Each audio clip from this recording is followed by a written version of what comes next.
আসসালামু আলাইকুম। দেখতে দেখতে আমরা এমএস ওয়ার্ডের শেষ পর্বে চলে এসেছি। আজকের বিষয় হচ্ছে যে আমরা আমাদের যে সিভি বা বায়োডাটা তৈরি করেছিলাম সেখানে অনেক সময় আমাদের কি হতে পারে, আমাদের ছবি সংযোগ করা লাগতে পারে। সেটা আমরা কিভাবে করতে পারি, এরপর আমাদের স্বাক্ষর করা লাগতে পারে, সেটা আমরা কিভাবে যুক্ত করতে পারি। তাহলে চলুন আমরা ডকুমেন্টে যাই এবং দেখতে শুরু করি। আমি ডকুমেন্টে আসলাম, আসার পরে এইরকম ছবি কিন্তু অনেক সময় আপনার যুক্ত করা লাগতে পারে। কারণ আপনি কোথাও যখন অনলাইনে আবেদন করবেন তখন কিন্তু আপনি এখানে ছবিটা প্রিন্ট করে দিতে পারবেন না, আপনাকে এইভাবে ছবি সংযোগ করতে হবে। এরপরে দেখেন এখানে আপনি কিন্তু অনেক সময় কি হতে পারে, অনেক সময় আপনি অনলাইনে আবেদন করার সময় এই স্বাক্ষরটা কিন্তু এইভাবে করতে পারবেন না। আপনাকে নিজের যে স্বাক্ষর রয়েছে সেটা কিন্তু হাতে লিখে এখানে ইনসার্ট করতে হবে। তো এগুলো আমরা আজকে দেখবো যে কিভাবে করতে পারি। দেখেন আমাদের যখন হার্ড কপি থাকে তখন কিন্তু এখানে সেল থাকে বা ঘর থাকে, সেখানে আমরা কি করি, পিন আপ করে আমাদের ছবিটা সংযোগ করি। এই স্টাইলটা করার জন্য আমরা কিভাবে করতে পারি সেটা আমরা আগে দেখব। তার জন্য আমি এটা ডিলিট করে নিচ্ছি, ডিলিট করে নিলাম। নেওয়ার পরে আমরা চলে যাব ইনসার্ট। ইনসার্ট থেকে আমরা কি করতে পারি, ইনসার্ট থেকে আমরা শেপ থেকে আমরা এখানে যে টেক্সট বক্স রয়েছে সেটা আমরা এখানে নিয়ে নেব। আমি নিয়ে নিলাম। নেওয়ার পরে এটাকে আমি আমার ইচ্ছা মতো কি করতে পারি, পজিশন করে দিব। দেওয়ার পরে আমি এটাকে কি করতে পারি, এই যে রেপ টেক্সট, এই যে রেপ টেক্সট রয়েছে এখান থেকে আমি এটাকে কি করে দেব, ইন ফ্রন্ট অফ টেক্সট। তাহলে কি হয়ে যাবে, এটা আমি যে কোনো দিকে এখন নাড়াচাড়া করি না কেন আমার লেখা কিন্তু কি হবে, আমার লেখা কিন্তু ওই রকমই থাকবে। এটা আমার লেখার উপরে থাকবে, আমার সিভি বা বায়োডাটা এলোমেলো হবে না। তো আমি এখানে রেখে দিলাম। দেওয়ার পরে আমি এখানে এখন যেহেতু টেক্সট বক্স নিয়েছি আমি এখন এখানে লিখতে পারবো। আমি এখানে লিখছি ছবি, লিখলাম। লেখার পরে এটা আমি বোল্ড করে দিচ্ছি। দেওয়ার পরে আমি হোমে যাচ্ছি, যাওয়ার পরে এটা সাইজ একটু বড় করে দিচ্ছি। এখানে দেখেন ফন্ট থেকে এটা সাইজ একটু বড় করে দিচ্ছি, 16 করে দিলাম। দেওয়ার পরে আমি আবার এটার উপরে চাপ দিলাম, ডাবল ক্লিক করলাম, করার পরে শেপ ফরম্যাট চলে আসলো। এখান থেকে আপনারা এখন কি করবেন, এটাকে কি করতে পারেন, এটাকে আপনি এই যে দেখেন টেক্সট অ্যালাইনমেন্ট এখানে মিডল করে দিবেন। দেওয়ার পর এটাকে কন্ট্রোল ই দিয়ে সেন্টার করে দিবেন, কন্ট্রোল ই দিয়ে সেন্টার করে দিবেন। তাহলে আপনার ছবি লেখাটা সেন্টারে চলে আসলো। এখন এখানে আমরা কি করব, এখন আমরা এখানে ছবি যুক্ত করতে পারি। এটা আমি একটু ছোট করে দিই। হ্যাঁ, এখানে দেখেন এখানে আমরা এখন কিভাবে আমাদের পিকচার বা ছবি ইনসার্ট করব। তার জন্য আমরা চলে যাব ইনসার্ট ট্যাবে। আমরা কোথায় আসলাম, ইনসার্ট ট্যাব,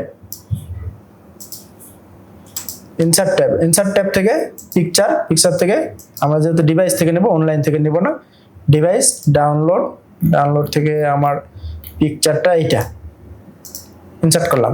করার পরে দেখেন আমার কিন্তু সিভিটা এলোমেলো হয়ে গেল। এখানে এখন কি করতে হবে, এটার জন্য আমাকে পিকচার ফরম্যাটে যেতে হবে। যা আমরা পিকচার ফরম্যাটে রয়েছি, আমরা এই যে রেপ টেক্সট থেকে আমরা এটাকে কি করে দেবো, ইন ফ্রন্ট অফ টেক্সট। তাহলে দেখেন আর কিন্তু এলোমেলো হলো না।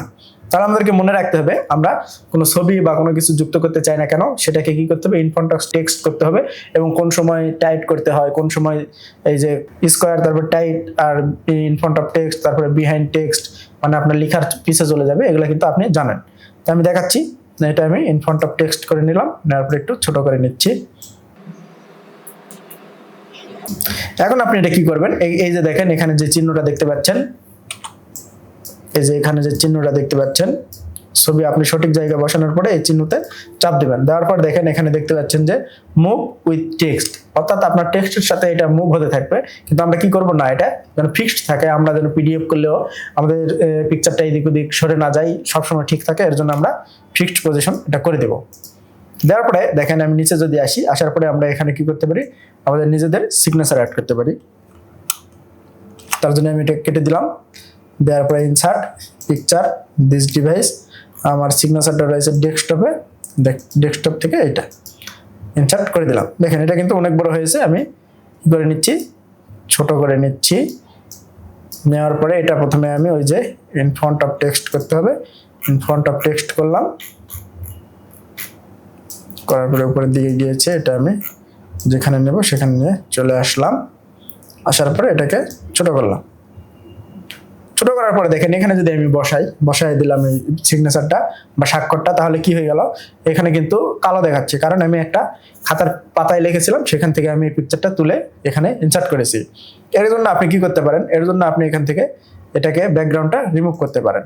দেখেন আমি যখন পিকচারের উপর চাপ দিলাম, পিকচার ফরম্যাট চলে আসলো, আসার পরে এখান থেকে রিমুভ ব্যাকগ্রাউন্ড, দেখেন ব্যাকগ্রাউন্ডটা রিমুভ হয়ে গেছে। কিন্তু এখানে একটা সমস্যা হয়, দেখেন র কিন্তু ব হয়ে গেছে, হয় ইস্যুর পরে ল ছিল সেটা কিন্তু চলে গিয়েছে। এর সহজ সমাধান হচ্ছে যে আপনারা এভাবে ইনসার্ট করবেন না, করলে কিন্তু অনেক সময় ব্যাকগ্রাউন্ড রিমুভ করতে গিয়ে সমস্যা হবে। তার জন্য আপনারা কি করবেন, তার জন্য আপনারা চলে যাবেন আপনাদের গুগল ক্রমে গিয়ে সার্চ করবেন বিজি রিমুভ চলে আসলো। দেখেন এই যে বিজি রিমুভ, এটাতে এন্টার দিবেন। এন্টার দেওয়ার পরে প্রথমে যে লিঙ্ক রয়েছে www.remove.bg, এটাতে চলে যাবেন। যাওয়ার পরে আপনারা এখান থেকে আপলোড থেকে আপনার পিকচার কোথায় রয়েছে, এটা আমি একবার আপলোড করেছিলাম, তো এখানে এসেছে। দেখেন আপনারা আবার যদি আপলোড করতে চান, কোথায়, এখান থেকে ডেস্কটপ থেকে এই যে সিগনেচার ওপেন করার পরে দেখেন সে কিন্তু ব্যাকগ্রাউন্ড রিমুভ করছে। এই যে ব্যাকগ্রাউন্ডটা রিমুভ হয়ে গেল। আপনি এখন ডাউনলোড করে নেবেন, ডাউনলোড ফ্রি ভার্সনটা ডাউনলোড করে নিলেন। নেওয়ার পর এটা কিন্তু ডাউনলোডে চলে এসেছে। আমরা এখন আবার বায়োডাটাতে চলে যাই, চলে আসলাম ইনসার্ট থেকে পিকচার, দিস ডিভাইস, ডাউনলোড, হ্যাঁ যুক্ত করলাম। এটাকে আমি প্রথমে করে নিচ্ছি